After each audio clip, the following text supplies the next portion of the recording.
Everybody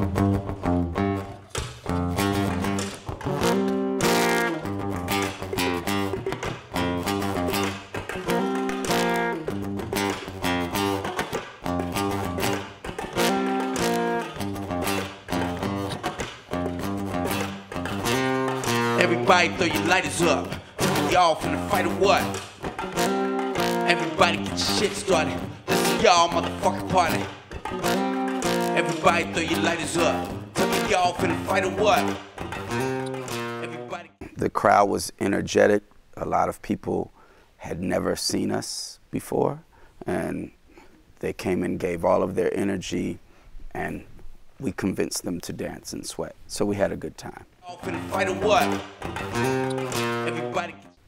I think that the similarities are this, that in the United States, we were told that there's a very small radical movement, that there's only a few radicals. Nobody wants the system different. Everybody's happy or just trying to survive. What Occupy Wall Street movement, Occupy Oakland, and Los Indignados, and 15M did was, it was a sounding board where the population came out and said, no, we don't like the way that society is running. We want to take power over our lives. And no, the population is actually very radical. And as soon as we figure out our strategy, we're going to change the whole thing. Fight or what? Everybody. Well, on the one hand, it's like winning an Academy Award. You know, it means to me, I've been doing some work that's worthy of them watching out for me. At the same time, you don't know what good is that information, because we don't need to be working in a clandestine manner anyway. What we need to be doing is out in front of everyone. So they're going to see everything that I'm doing in the first place. But yeah, you know, they can spy on me all they want. That's not going to stop a movement from happening and changing this system. Fight or what? Everybody. Well, I think that that's the fault of the radical left for not making a large enough movement that creates the artists that we need. Right? I come out of a movement. Every artist comes out of a movement. The radical left has left behind the issues of material survival that the world is dealing with. So when people listen to Jay-Z talk about himself having all this money and being able to fly to Spain if he wants to or whatever, what they're not hearing just excess. What they're hearing is an idea of freedom, someone that doesn't have to worry about paying their rent, somebody that doesn't have to worry about the electricity being shut off. And unfortunately, the radical left has left out those sorts of material struggles behind in favor of macroeconomic issues. And this has left a gap in which people are looking for ways to change their life, but they don't see radicals dealing with those problems. So we've left organizing around labor to folks that are more only reformists. They want to reform the system. They want to, they're more liberal. And while the radicals are stuck with spectacle. So what you have then in that situation are artists being born. Artists are being born all the time. We're all artists. And you come up in this world where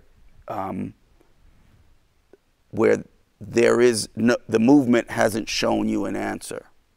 Once the movement starts showing an answer, people will start making music about that. Fight or what? Everybody. Yeah, I mean, what is rock and roll? Rock and roll is supposed to be rebellious, right? It's supposed to be, that's what gives it its edge. I'm not, you know, doing what the system wants me to do. That's what people love. We all love that because we all know that that's where the truth lies, right? and rock and roll is truth, and it has to do with rebellion. However, what people have done, and that's not just rock and roll, but many art forms, what people have done is taken that little bit of rebellion that causes the interest and used it to just support the ideas that are already in the system. Sometimes this is conscious, sometimes this is unconscious.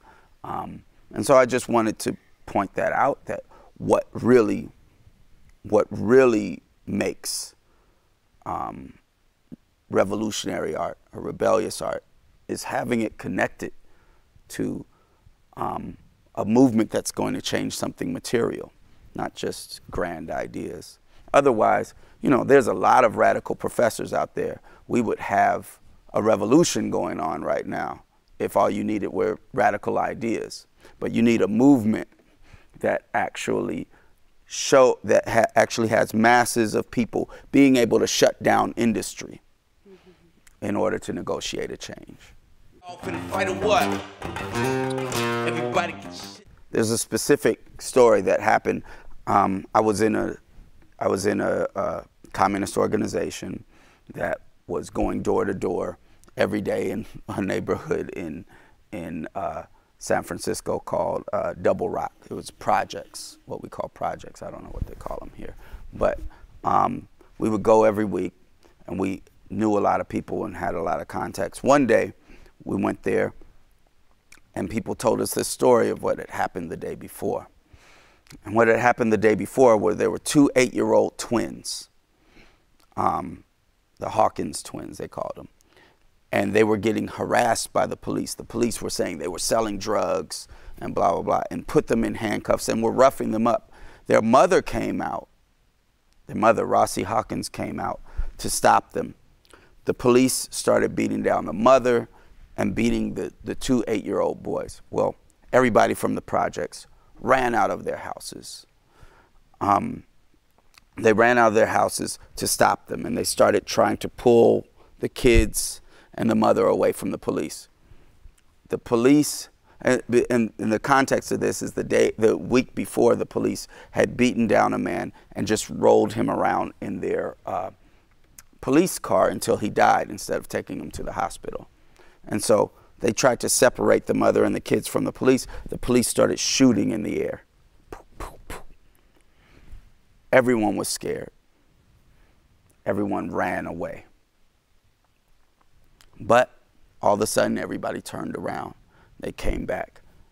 And by the end of the night, they had gotten Rossie Hawkins and her kids away from them and taken them to the hospital. And the police ran out of there without their guns, and the police cars were turned over. Everybody told us this story. And there were some exaggerations and some were not. But everything that I've told you so far is what everyone agreed happened. Well, the other thing that they agreed happened was when they ran away from the cops. This was the summer of 1989. And the biggest song on the radio was Fight the Power by Public Enemy. And somebody started chanting, "Fight the power, fight the power, fight the power," which is the chorus to Fight the Power. And it gave everybody this feeling of unity, this understanding that there was a unity in thought and what they needed to do. So that chant made everyone turn around and go free Rossie Hawkins and her kids. When I heard that story, I already, had been an artist to a certain extent, but not taking it seriously. I knew I had to get better at what I was doing. And I knew I had to become a musician. Well, I like punk. I don't think it was only white people. You had people like Bad Brains, and the chords that they're using were definitely rock and roll chords. You put a little distortion on Chuck Berry and it sounds like punk.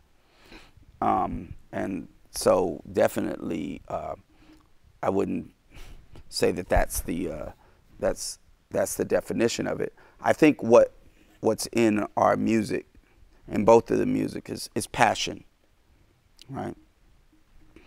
And something that I don't like in any music is when people just are technically good. I had a period in my career where I was known for my technical ability in my lyrics. Like, you know, I could just construct the right lines, and there's certain gimmicks that people do. And after a while, it becomes like doing backflips instead of dancing. And in hip hop, people love, for instance, they love battle rapping. They love when people are rapping against each other and saying something terrible about it. And that's only because otherwise there's often no passion in it. There's somebody trying to make a song that is a hit, or someone that is doing something technically that's they're using the right metaphors and the right similes. But what people want is passion, is fire. And what I try to bring in my music. See, some people get it wrong. My music is not just about revolution. It happens to be that I'm a revolutionary, and that's what I'm passionate about. But my music is about passion and connecting to the world. So we have songs about sex. We have songs about doing cocaine. We have songs, not that I don't do it, but you know, we have songs about getting drunk. We have songs about all of these things, but they're through the filter of how I see the world. And I make music because I have things that I'm passionate about. And in punk, what often they're able to do is get out their passion. And I think that's why we're able to be seen that way. That, and that, you know, our music is hard. It's not to be listened to in the supermarket, you know. You're not gonna just stand and watch our music without being part of it. It's gonna make you move. We try to take control of your body. Fight or what? Everybody. Tom is a really good friend of mine. Originally, when Rage Against the Machine disbanded, they had 2 people on a list to replace Zach, and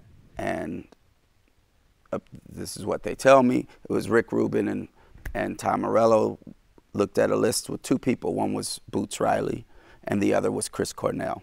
Well, they decided to go with the guy that could that sold millions of records, Chris Cornell, and which was lucky for me because I didn't want to be known as the guy that replaced Zach De La Rocha. And so that was the beginning of me knowing Tom Morello. We forged a friendship for years, and then when Audio Slave ended, we decided to make a band together. We made 2 albums, a Street Sweeper Social Club. I don't know if we're gonna do anything more. Maybe we will. I just saw him last week. I see him all the time. He's a really good friend of mine and always will be. We'll probably do a few things musical together. Politically, he spends a lot of time trying to be on the right side of whatever issue. He's a very principled person, and I admire him for that, and that's how we connect. Thank you. Thank you for having me.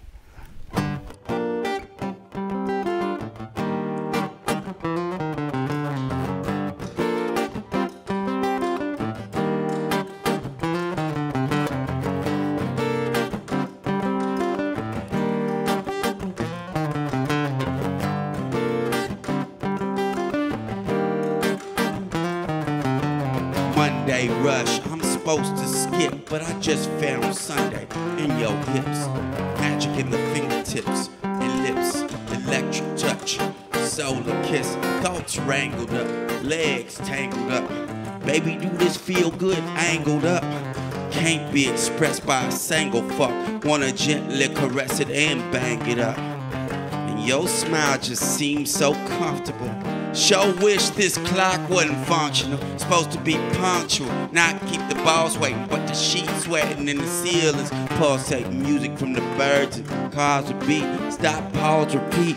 The stars release. You know, most of my belong to the boss. Baby, hold on tight. This is ours at least. I just wanna lay around, take bed with you. I just wanna lay around, take bed with you. you. I just wanna lay around all day in bed with you. I just wanna lay around all day in bed with you, giving head to you.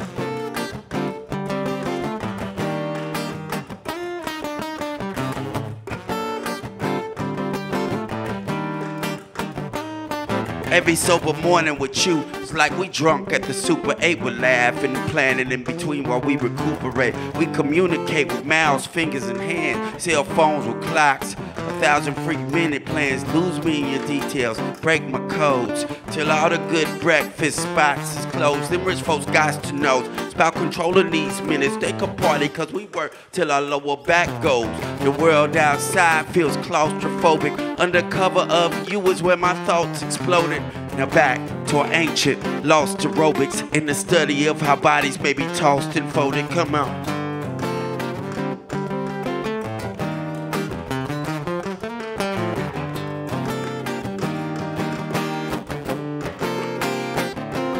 Supposed to get up for work and ride on through, but last week you paid me with an IOU. I go to work at 9. If he don't pay me by 5, I'ma burn the place down by 5:02. Cause when we give them all of our ticks on the clock, they stack chips on the knot. We get pissed on the lot. We need a twist on the plot. Before we head to work, scoot a little to the left. Let me kiss on the spot. I just wanna lay around all day in bed with you. I just wanna lay around all day in bed with you. I just wanna lay around all day in bed with you. I just wanna lay around all day in bed with you, giving head to you.